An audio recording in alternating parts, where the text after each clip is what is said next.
మంచి మెమరీకి మారుపేరు మిరియాలు. మరి అలాంటి మిరియాలని మనం మిరియాల చారు చేసుకుంటే ఎట్లుంటుంది? అదుర్స్.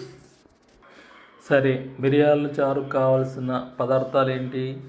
మిరియాలు చెంచా, వెల్లుల్లి రెబ్బలు 10, జీలకర్ర చెంచా, చింతపండు నిమ్మకాయ అంత, టమాటా 1, నూనె చెంచా, పసుపు పావు చెంచా, ఎండుమిర్చి 3, ఆవాలు పావు చెంచా, కరివేపాకు 2 రెబ్బలు, కొత్తిమీర తురుము 2 చెంచాలు, ఉప్పు తగినంత, ఇంగువ పావు చెంచా. ఇవన్నీ రెడీ చేసి ఉంచుకోండి, ఎందుకంటే ఇప్పుడు మనం చేయేది తయారీ విధానం. ఇప్పుడు నేను తయారీ విధానం ఎట్లా చేయాలో చెప్తాను, వినండి. మిరియాలు, వెల్లుల్లి రెబ్బలు, జీలకర్ర వీటిని మరీ మెత్తగా కాకుండా కచ్చపచ్చగా దంచుకోవాలి.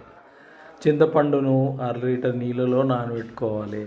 స్టవ్ వెలిగించి దలసరి గిన్నెల నూనె పోసుకోవాలి. వేడెక్కినాక ఆవాలు, పసుపు, ఎండుమిర్చి వేయించి టమాటా ముక్కలు వేసి మెత్తగా మగ్గనివ్వాలి. ఇందులో చింతపండు రసం వేసి మరుగుతున్నప్పుడు దంచి పెట్టుకున్న మిరియాలు, వెల్లుల్లి మిశ్రమాన్ని కూడా వేయాలి. ఉప్పు, కరివేపాకు, కొత్తిమీర, ఇంగువ వేసి బాగా మరగనిస్తే ఘాటైన మిరియాల చారు సిద్ధం. ఇంకెందుకు ఆలస్యం, చలో తయారు చేయండి మిరియాల చారు. మళ్ళీ నాకు కామెంట్ చేయండి. Thank you.